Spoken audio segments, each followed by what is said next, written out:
Working? Yeah. Okay. All right. So, like I said in class on Friday, the test is 65 questions and then 4 essay. You pick one. So the essay is worth 15 points like usual. And then, like I said, 50 multiple choice, 15 matching for a total of 80 points. One of the things I tried to emphasize was that on this test there's a lot of application questions. So I'll give you a scenario and then you have to identify the psychological concept. In general, I'm a fan of those questions, but this test I think has a little bit more than normal. Okay?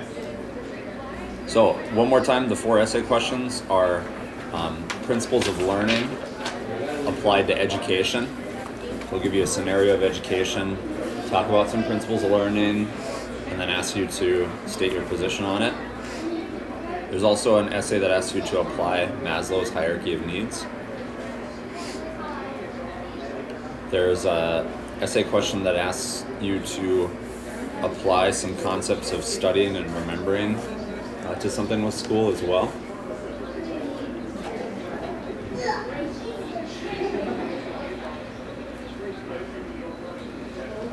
And then lastly, there's a question about motivation related to something that's kind of a hot button issue in politics today. So you choose one of those 4. Okay. So right away, well, like always, the test, I try to group it by chapter and roughly have the same number of questions per chapter each time. So chapter 9 was about learning.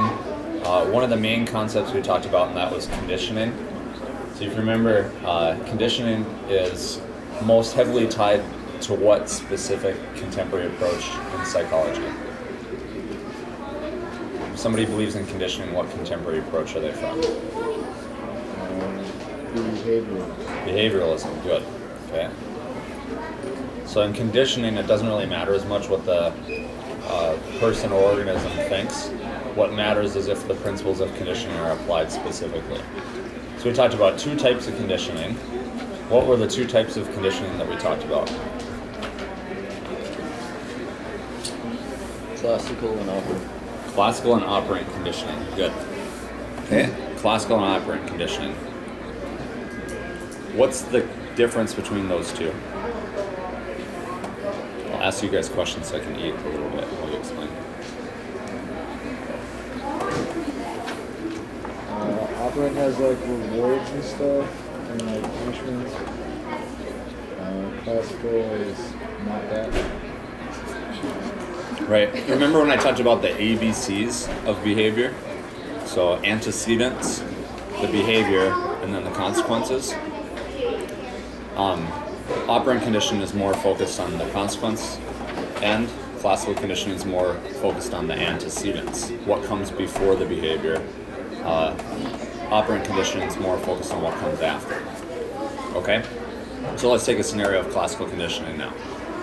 Let's say, again, we'll use the example that I used in class mostly with the squishy brain that I carry around. And then when I would say the word relax and throw it at somebody, right? Prior to conditioning happening at all, right?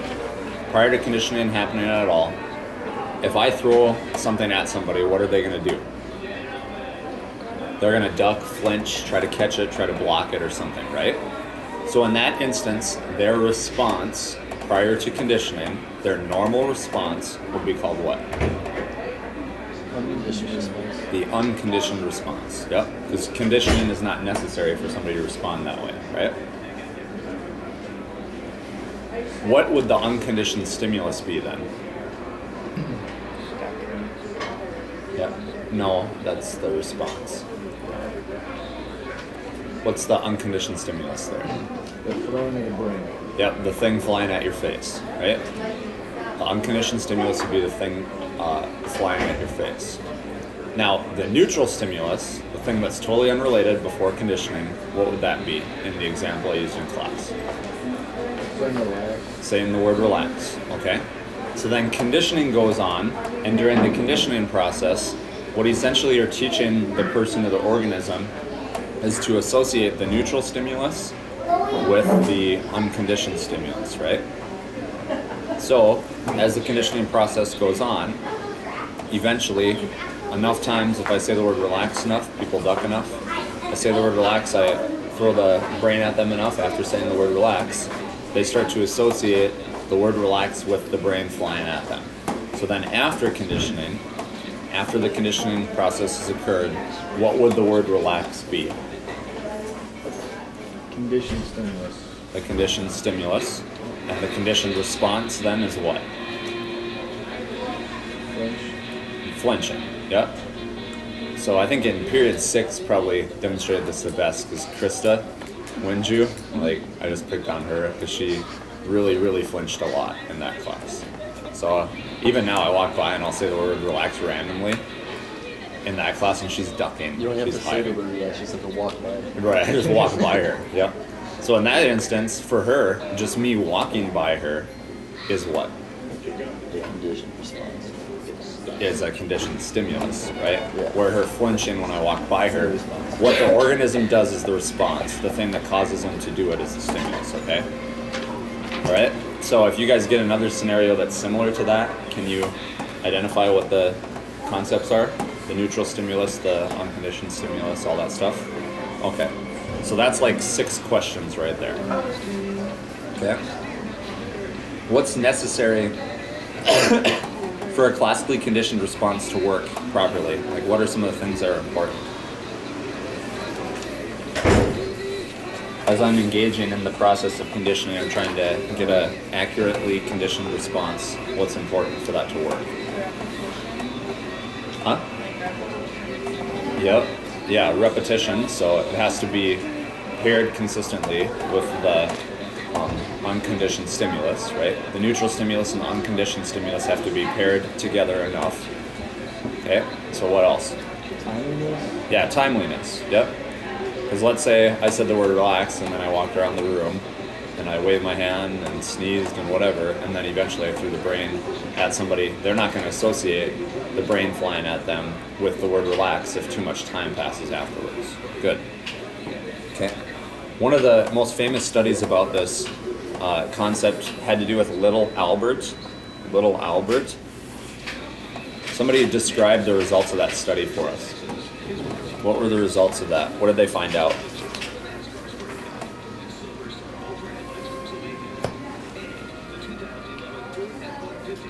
Didn't they like make a lot of noise every time?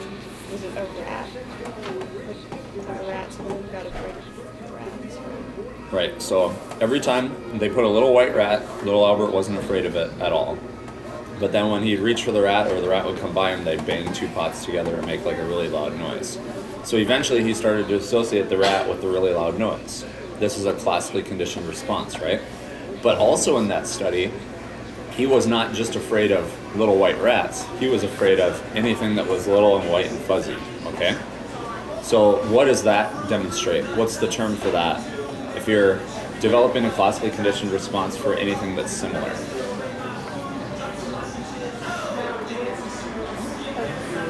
That's the first one I thought. It's in the text. I mentioned a little bit. Starts with a G. Generalization. Yeah. Generalization. So if similar things produce similar conditioned responses, that's generalization. The example I used was, in most instances, in most classes, I think I used the example of like a football player that gave somebody a swirly, and then you'd be afraid of all football players, not a specific one. That's generalization, okay? One of the other things that we talked about was a concept of known as latent learning. Latent learning. On the study that I presented from that, they had a bunch of rats where they had rewards presented to the rats for a while at the start for some groups, and then they took them away halfway through. Other groups got it all the way through. Other groups didn't get the rewards at all, and then other groups got the reward presented starting halfway through, right? So as the rats were running through the maze and learning, what would the term be for what they are actually learning? When you, like mentally, they're learning how to get through a maze, what's that called? Like, if you have a mental route of something in your mind. Cognitive A cognitive what? learning? Or like, No. A cognitive map. Yep, a cognitive map. So, as you are learning this process of how to get somewhere, right away it takes a lot of mental energy to get to that place, but after you've done it enough times, like when you get in your car and go to drive home, you're not even going to think about, oh, I need to turn right here, I need to turn left here. You just do it, right? Because it's ingrained in you enough that you're okay. Okay. There's a type of a conditioned response where that it makes people not like certain foods, even though the food itself is not at blame. What type of conditioned response is that called? Taste A aversion? taste aversion, yep. So in a taste aversion, you eat a bunch of something, and then you get sick after you eat a bunch of that stuff, right? And then you associate the sick feeling with that food, even though the food wasn't at fault. It was something else, okay? One of the other concepts we talked about was schedules of reinforcement and shaping behavior. So the examples of schedules of reinforcement included fixed ratio, variable interval, and fixed interval. So, which one of those is the best? Which one works the best overall? Nothing. Oh, sorry about that. Everyone's I bounced the radio, I think. Here. Which one of those works best overall? If you want to have someone engage in a behavior more consistently, which one works best overall? Random. The random one, but is it random time or is it random number of occurrences? That'd be variable, right? Random time, The variable ratio. which is random number of occurrences. Yep. Interval is time, ratio is number of occurrences, okay? So what are some examples of things that utilize variable ratio schedules of reinforcement? What are some examples of things that use variable ratio schedules of reinforcement? Slot machines. Of what? Slot machines. Slot machines, yep. Gambling is a good example. The other one I gave in class was video games, right? Video games and gambling.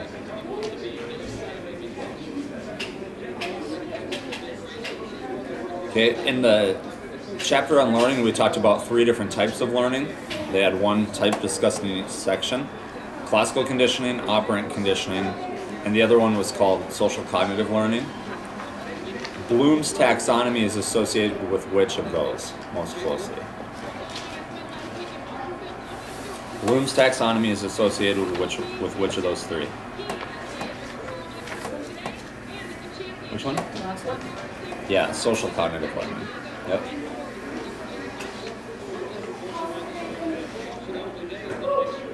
Okay, let's say that Todd tries to ask like 5 girls out to a dance, and every girl shoots him down horribly, and then he's like, whatever, I don't care, I'm not going to try anymore. So then he just doesn't ask anybody, even though there's a girl in class that flirts with him a whole bunch and probably would go out with him.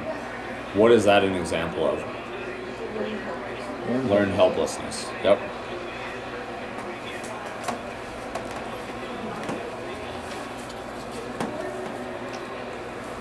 Okay, we talked about the process of generalization with little Albert and the rat.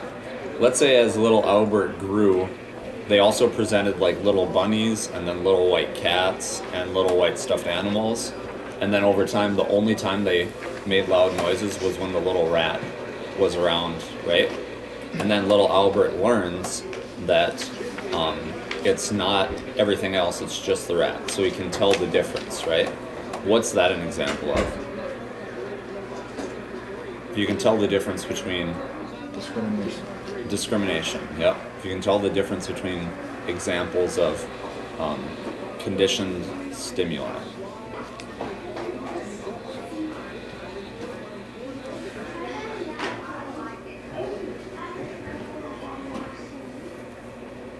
Okay, let's say that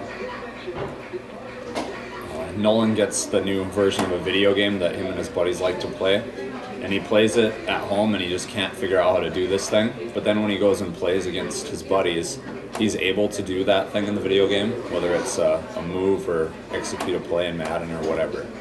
What does that demonstrate? Or he's like practicing, he's learning, he can't show what he's learned at the time, but later he does. It's a similar concept with the rats in the maze, where learning's really going on, but it's not evident till later.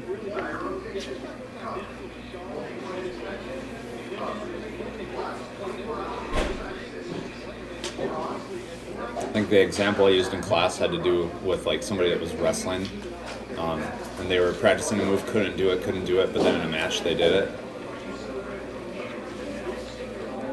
I know I used that example. I know because I use wrestling examples too much, and I try not to, but they work. That's called latent learning. Latent learning. So something that is latent isn't evident yet, it hasn't demonstrated itself yet. So if you're really learning and it's not showing itself until later, but it does show itself later, that's latent learning. Let's say that every time you have to study for a test, you have to go to like a coffee shop and sit and study. If you don't sit and study at a coffee shop, you really struggle. What's that an example of?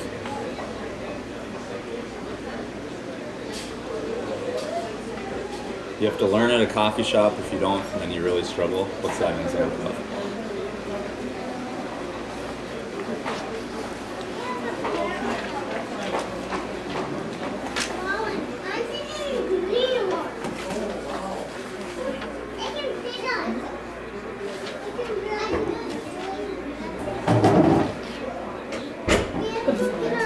Still thinking? Anybody?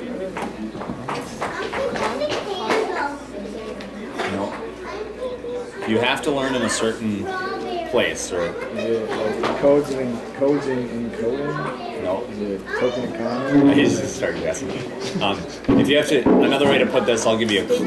There you go. Yeah, state-dependent learning. So, I asked you guys, how do you study?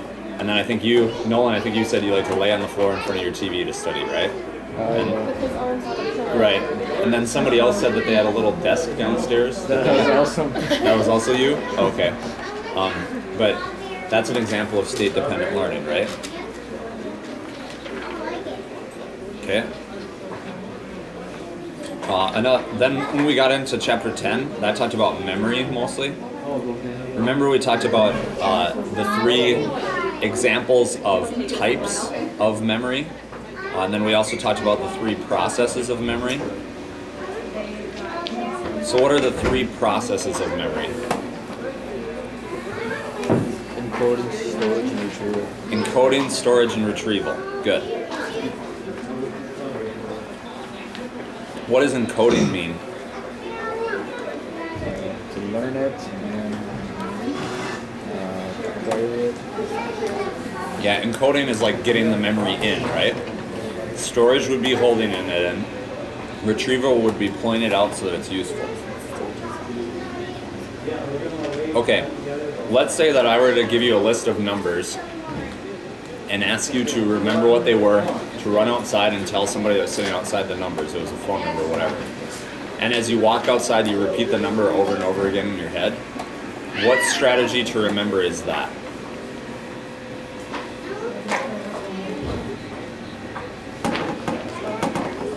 What? Oh. If you repeat something over and over again, what's that called? Well, rehearsal. Yep. So what's the specific type of rehearsal is that? If you just repeat something over and over again without trying to draw associations at all. It's called maintenance rehearsal. Maintenance rehearsal.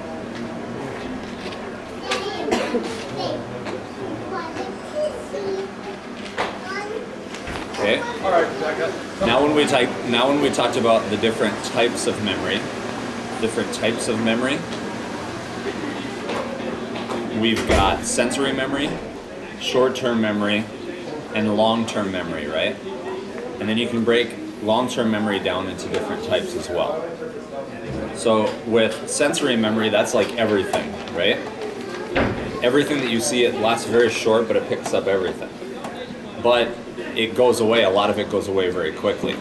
So the example I used for class for that was I asked some people to close their eyes and then say, okay, what's the person next to you wearing? What color of shirt? And a lot of people couldn't get it, right? Because you didn't deem that important at the time, you just let it go out.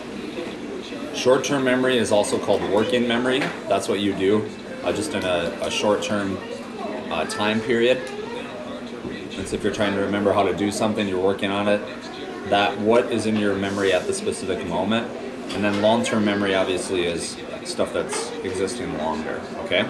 Now, for long-term memory, you can divide that into two types, and then some of those types can be divided also.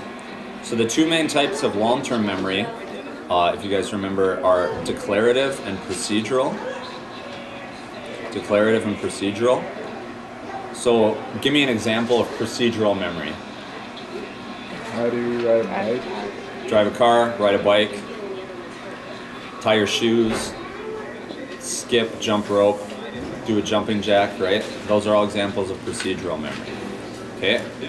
Give me an example of declarative memory. Okay, dates.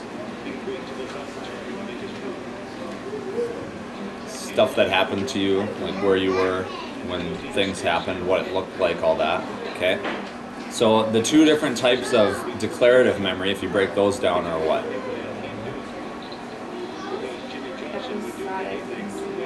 Episodic and semantic, okay? So episodic is stuff that kind of happened to you, that you're reliant on your experiences. Semantic is knowledge of facts, information, like language, definition of terms, when your best friend's birthday is, right? But if you remember what it was like at your best friend's last birthday party, what people were doing, where it was at, all that, that would be an example of episodic memory.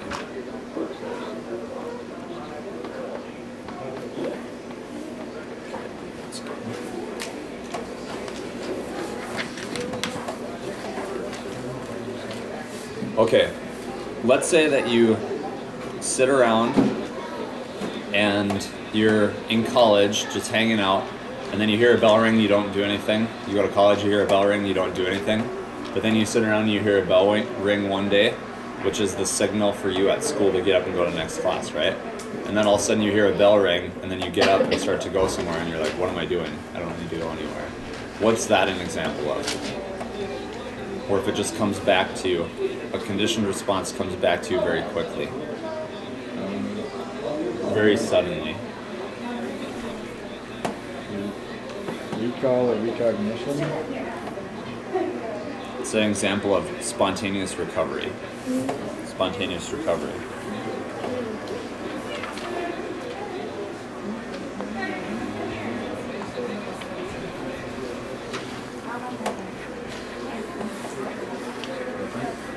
Nolan just mentioned recall and recognition. Those are both examples of ways that you can remember stuff, memory retrieval. Recall is remembering stuff just from no cues at all, right? You don't have any cues to remember stuff.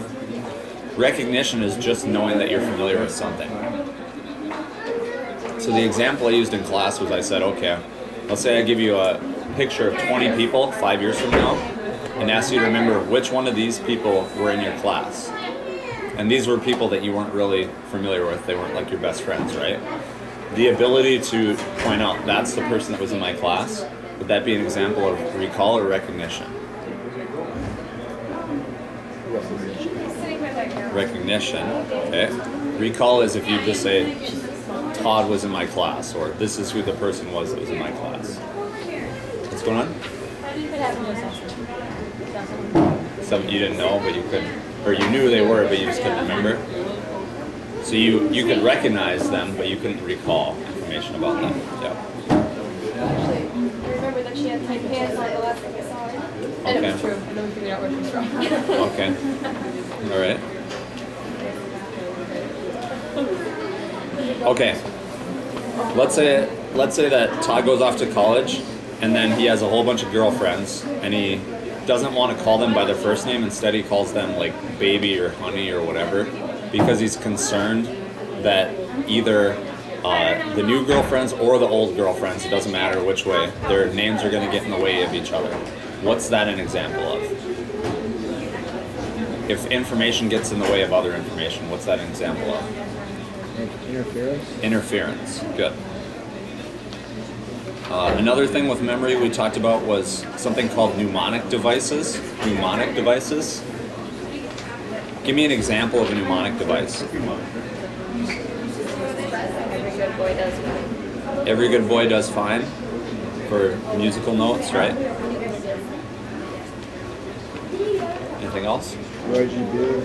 Roy G. Biv. So it's an unrelated saying or unrelated something that's designed to help you to remember things. Good.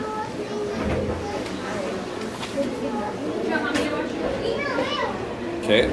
Another concept we talked about in class was, let's say I give you a big list of some numbers, like 1917, 1938, 1945, and you interpret those numbers as chunks of 4 as dates rather than 1, 9, 1, 7, etc. What's that an example of? Chunking. Yep, good.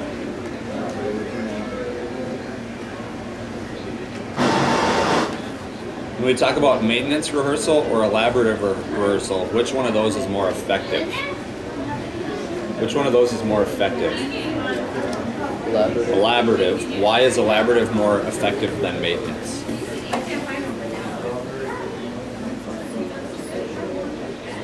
You're associating the information with more things. When maintenance rehearsal is just like saying something over and over in your head again, like the capital of the United States is Washington, D.C., right? Capital of the United States is Washington, D.C. When you say, if you're trying to remember that, you say, the capital of Washington, or of the United States is Washington, D.C., and it's named Washington because our first president was George Washington, and he was the main general in the Revolutionary War. That's an example of elaborative rehearsal, right? You're constructing other meaning out of that information, okay? Okay, let's say that some people decide to study for the test and they study just 4 hours straight one day, but like all of you study an hour a day for 4 days in a row. Which way is more effective? Hour a day for 4 days in a row. What's that an example of? Distributive practice or the Zeigarnik effect. Good.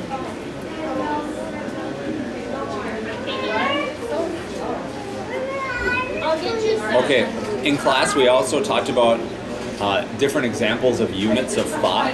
Units of thought. If I were to ask you to picture Barack Obama in your mind right now, what he looks like, what unit of thought is that an example of?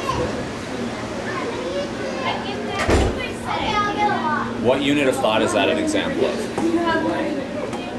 If I were to say, think of what Barack Obama looks like and you see a picture of what he looks like in your mind right now, that's an image. Good. Okay? If I were to say, old guys with crazy looking mustaches are creepy, right? Like guys that have just the mustache like this, that are like going bald, they're creepy, right? What's that an example of? What unit of thought is that an example of? Concept. Old guys are creepy. Old guys with mustaches are creepy. Men are pigs. Teenage girls are emotional. Whatever. No. What? No. No. Anytime you have a unit of thought, it's representing a relationship between two objects. Men are pigs. Teenage girls are emotional. What's that an example of? No. A rule. A rule.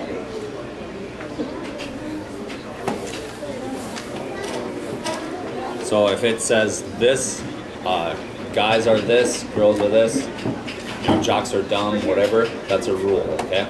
It doesn't have to be true necessarily, but if it's a statement between two different things, that's a rule, okay? All right, we talked about types of thinking, like modes of thinking. not units of thought, modes of thinking. The three examples I gave you were convergent, divergent, metacognition, or you can phrase it as directed, non-directed, and metacognition, right? If you are trying to do a math problem and you think, wait a second, I'm doing this incorrectly, I should be doing this instead, what's that an example of?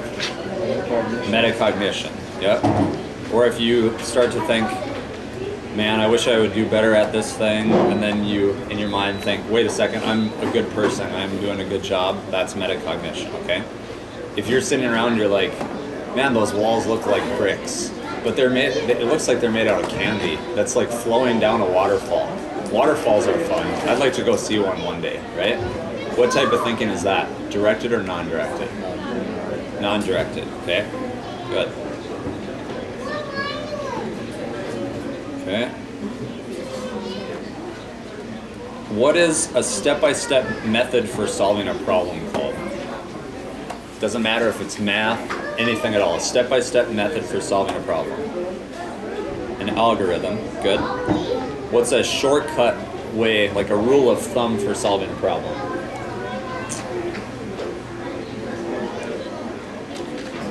Heuristics. What? Heuristics. Heuristic. A heuristic. Yep.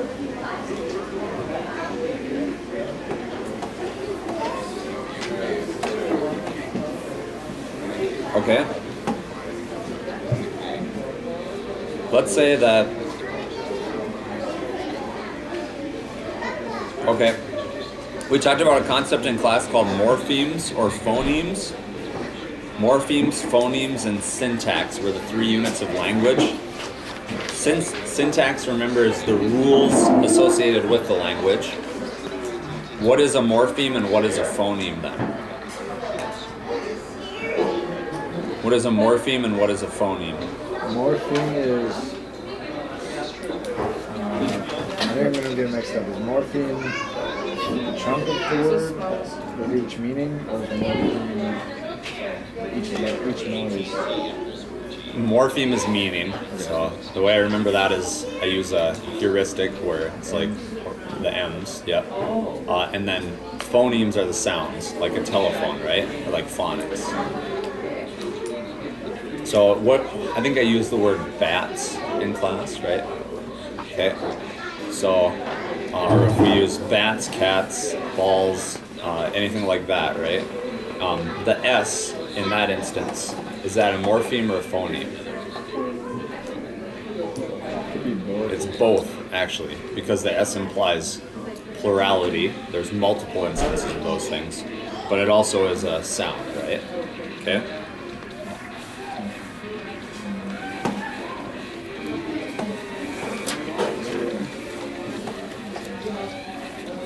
Okay. One of the concepts we talked about quite a bit in class is how language shapes thinking and culture. What is that an example of? What's the term for that? Language and culture are related. What's that an example of?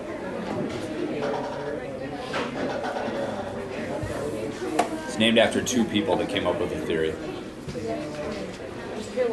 Sapir-Whorf hypothesis. Good. Okay. Maslow's hierarchy of needs.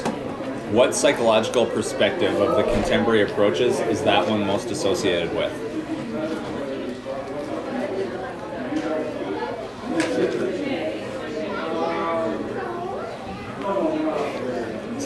Is Maslow's hierarchy of needs the psychological perspective? Yes or no? No, who's that most associated with? Freud, good. Okay. Is Maslow's hierarchy of needs behavioral? No, that's the conditioning stuff, right? So that's Skinner, etc. Which one is Maslow associated with then? Humanistic. Humanistic, good.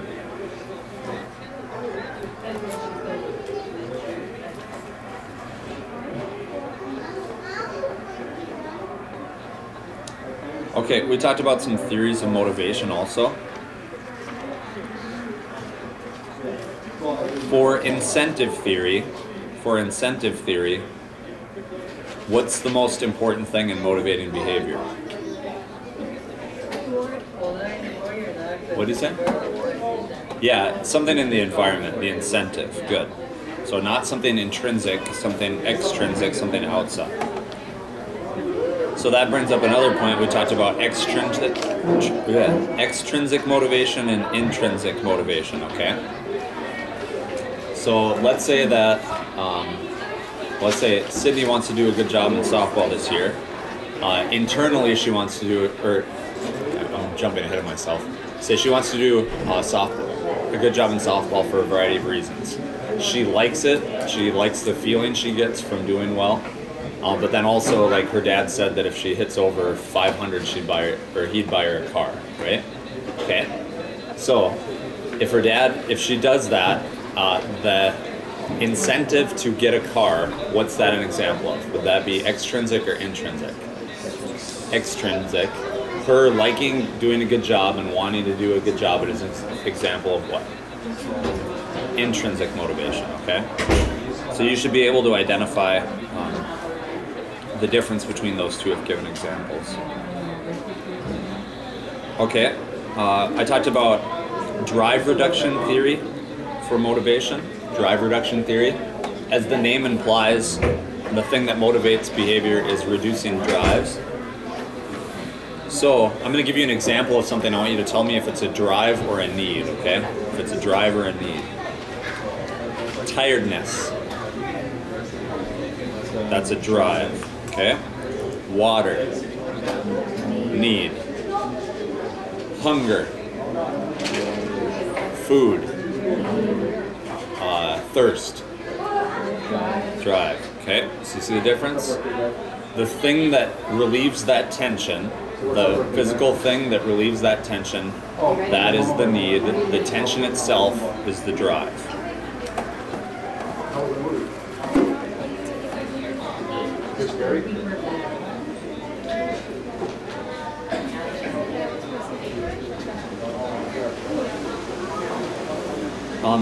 Remember we talked about in class that rat that had gained a lot of weight because it couldn't stop eating.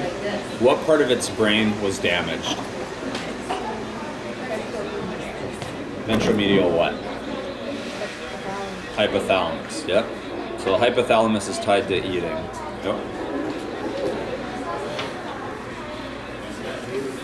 If you're trying to remember the answer to something and then suddenly you get the answer, like it just comes to you, what is that an example of? What type of creativity is that an example of?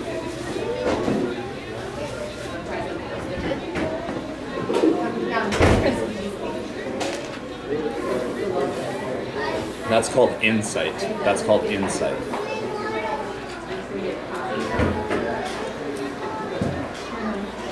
Okay.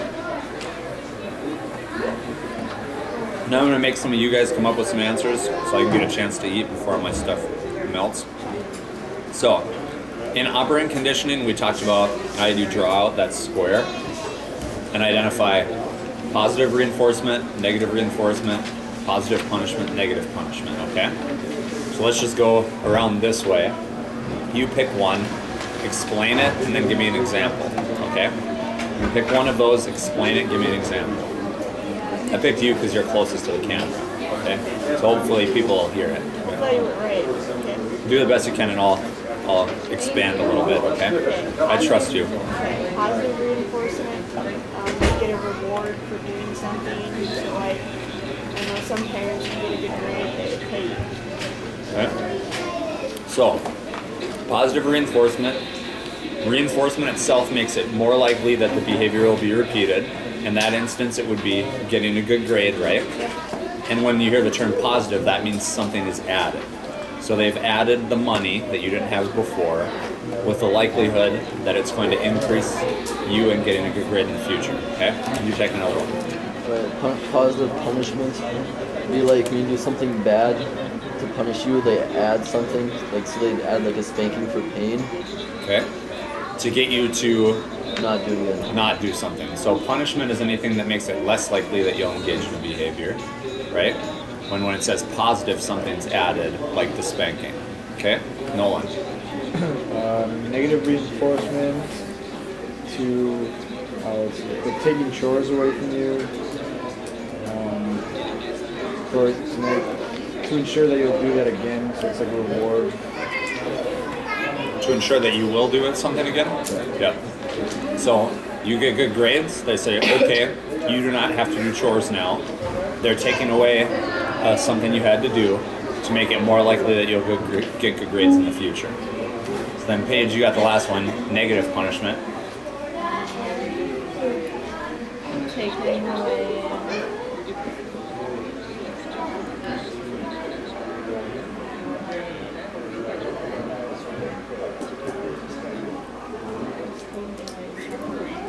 Okay, so it's negative, so it's taking something away, that's correct. And since it's punishment, what are they trying to do? Make it so that you will or will not do something again. That you won't do something again. Good. So let's relate it to grades. What would something that like your parents could do if you get a bad grade? What would something be they could take away from you to make it so you wouldn't get a bad grade?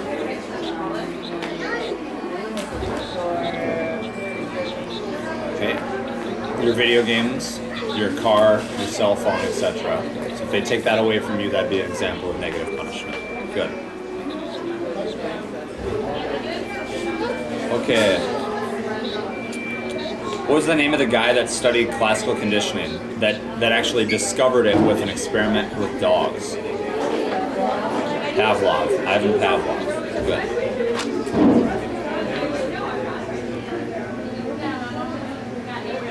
If you are learning and you're combining different parts together of learning, so like you're learning how to swim and you combine like turning your head to breathe with the arm strokes with the leg strokes, what's that an example of?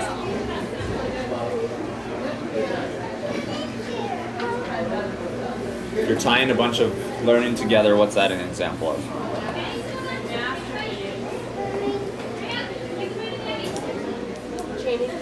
Chaining, good.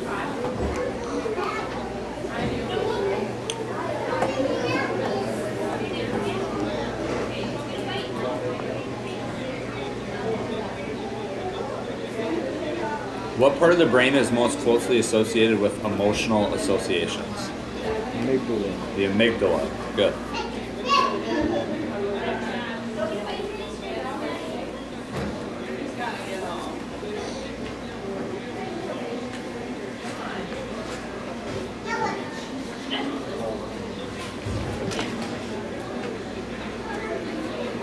Who's the main guy associated with humanism?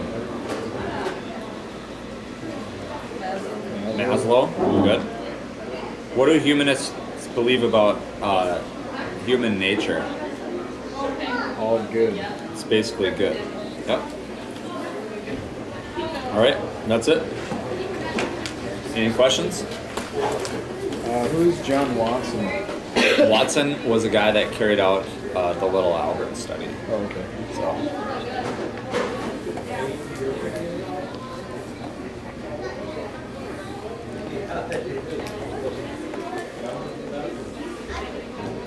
Anybody else?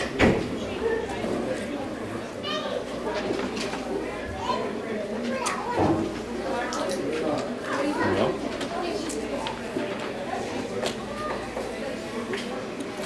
Okay, so like I said, I'd say classical conditioning, there's probably 6 questions about that. And then there's probably 5 or 6 questions about operant conditioning. So that right there, 10 points, an eighth of the points possible just on those 2 concepts. So make sure you understand those fairly well. Then there's probably another like 6 or 7 questions related to those regarding the people related to them. So who came up with different things. So the last matching section was what I was on. There's quite a few people in that section where it'll say, this guy came up with this thing, etc. Okay? But there's 15 options and there's 15 questions, so there's none that are not used, or there's none that are used more than once. So it should be a little bit easier for you to recognize, to use the process of recognition, to remember what the answers are, right? Okay?